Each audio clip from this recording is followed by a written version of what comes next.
Hudební životopis Petra Muka má už po léta tradiční začátek. V roce 1985 založil se svými kamarády z Českých Budějovic skupinu Oceán.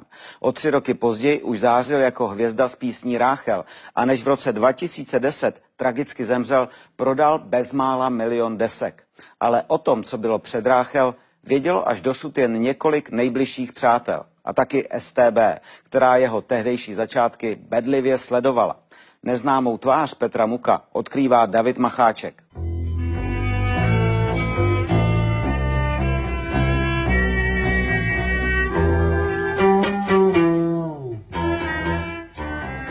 Stojíme zde v Templové ulici číslo 1 v domě nebo před domem, kde byl krásný nápis dvojazyčný Sum templu v templu, a dneska zde zbyla jenom taková památka po něm, protože v 90. letech byl ukradený.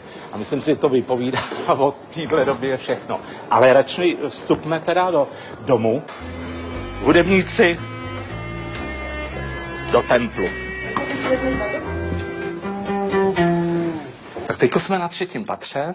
Zde, teďko už ta dispozice bytu je trošku jiná, ale zde byl vchod do toho našeho bytu, kde se odehrávaly různý setkání prostě těch mluvčích charty. Zároveň zde probíhaly bytový semináře, zároveň zde jsme samozřejmě natáčeli, dělali se tady výstavy a zde vznikla vlastně ta nahrávka. Pro mě je to jak takový trošku sen. Co vám najednou naskočilo jako živý obraz v hlavě? No, ta nejsilnější vzpomínka, aspoň prostě pro mě osobně, je ta hudební a ten prostě pocit takový té prostě komunity, který jsme tady zažívali. 4 muzikanti, manželé Vodrážkovi a Švábovi, se po více než 30 letech vydali na místo, kde v dobách totality nahráli v improvizovaných podmínkách několik originálních skladeb. Současní nájemníci nemají o unikátní historii tohoto místa ani nejmenší ponětí. This gift for you. Yeah, it's musical temple. Yeah, temple. To je dárek pro vás. Yeah? Jo. 5. hudebník, který se na dosud nezveřejněných nahrávkách podílel, přijít nemůže. Zemřel před 5 lety. Byl to Petr Muk, pozdější hvězda skupin Oceán a Šalom.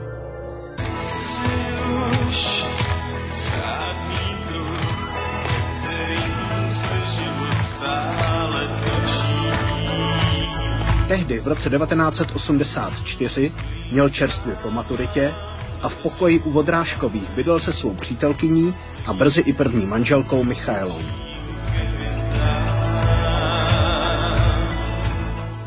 Pro takovou tu základní posluchačskou scénu a příznivce prostě Petra Muka to skutečně může být jako velice náročná záležitost si toto celé vyposlechnout.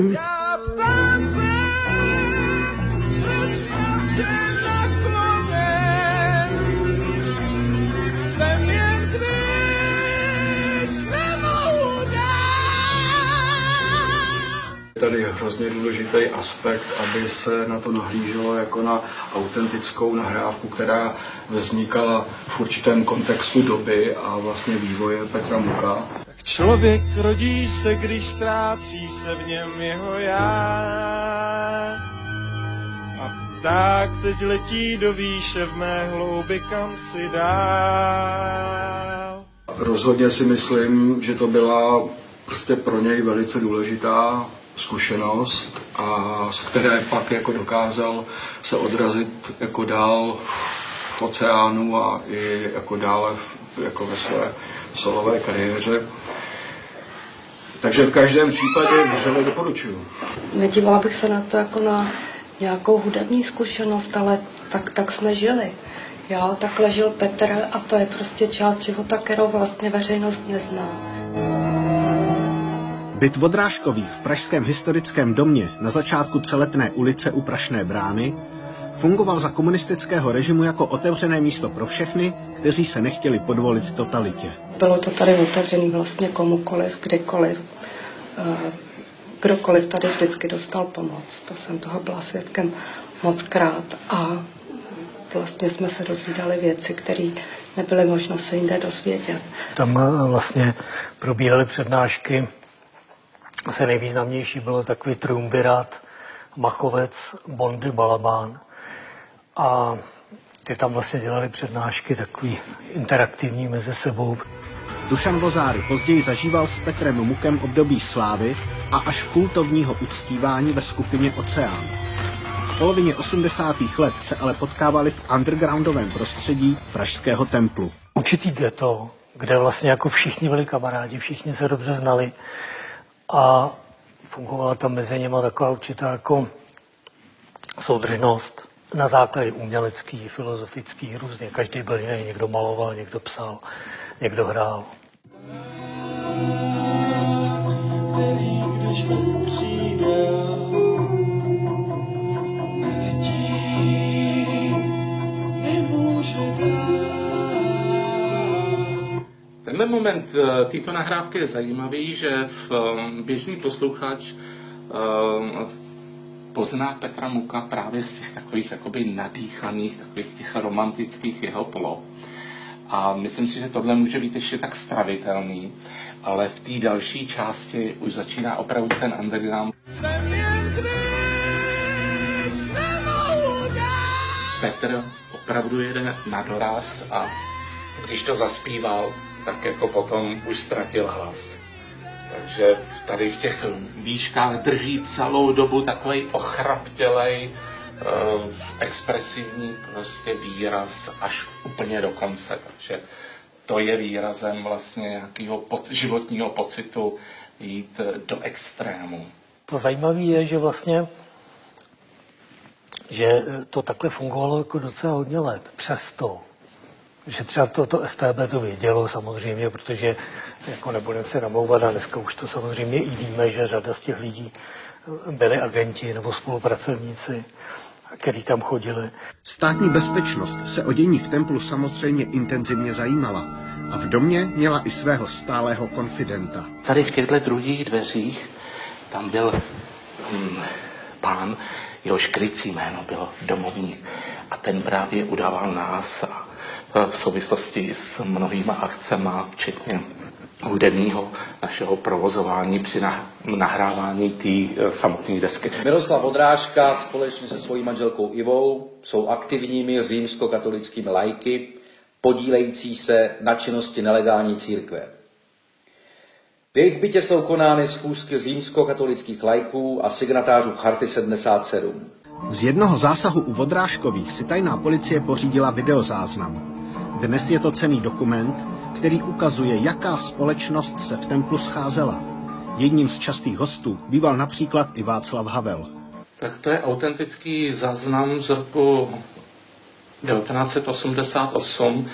Sami estébáci teďko vylemujou dveře a dostávají se vlastně do toho domu, do té Templové ulice. Musí být nahoru až do toho 3. patra. Takže se otvírám a samozřejmě tam už, jak jsem řekl, prostě všem těm přátelům, ať si připraví ty občanské průkazy. Takže už tam se všichni takhle postavili a zde vidíme první a v té předsíni vidíme první, kteří jsou připraveni na ten odjezd, na ten k výslechu. Zde Václav Havel, tady je Anička Marvánová, vedle je Petruška Šustrová, vzadu tady Láďa Lis. Dne 10. dubna 1988 bylo v bytě manželů Vodrážkových zadrženo větší množství lidí, kteří k ním chodí velice dlouho a často. A oni nás postupně, nejdřív nás perlustrovali a potom postupně jednotlivě, dle opravdu takového organizačního pořádku, vyváděli nejdřív na ulici, kde nás identifikovali, protože se to natáčelo na kameru a potom nás odváželi na výslech do Bartolomějské ulice. Tento zásah bezpečnosti v domě vzbudil veliký zájem všech sousedů. Většina z nich zásah hodnotila kladně, neboť považují tuto rodinu za příživníky, kteří by již dávno měli být ve vězení. Pouze soused Ivan Dubský se zdržel jakéhokoliv hodnocení, neboť všichni, kteří chodí k Vodrážkovým a byli tam zadrženi, chodí také k Dubským. Takže zde jsou tajemné dveře disidenta, filozofa, fenomenologa Dubského. Podepsal chartu, byl to dobrý náš přítel a scházela se tady taky hrobka. Byl to přítel Václava Havla? Tady je starý Hájek, bývalý ministr, vedle je Daniš, jsme nevěděli, že je agent, vedle je ten mladý, to je Václav Malý, to je Štern. A tady přichází František Stárek, Martin Palouš, Petr U., Tešabata. Toho odvezli do lesa, tam ho nechali v noci o půlnoci, Standa 9. Vodrážková po návratu z bezpečnosti soudce řekla, že se nic nedělo, že jenom měli návštěvu českých gestapáků. Oni pronikli do toho bytu, všechno si tam zdokumentovali. Tam je vidět právě ten pokoj, kde mimochodem bydlel i ten Petr Mouk, ale v té době ne. Přátelé, nenechte si filmovat, tady ten pán k tomu nemá souhlas. To je Honza Ruml, před ním je Saša Vondra, tohle je Ivan Lamper, vlastně z revolverky, Bohumír Jana, v tehdejší době to byl mluvčí. Ve večerních hodinách ze svého bytu vynášeli Vodrážka a 2 ženy dost objemné tašky. Všichni odešli směrem k Prašné bráně. Od zásahu bezpečnosti k Vodrážkům doposud nepřišla žádná větší návštěva. V takovéto konspirační atmosféře vznikly o 4 roky dříve i unikátní nahrávky s expresivním zpěvem Petra Muka.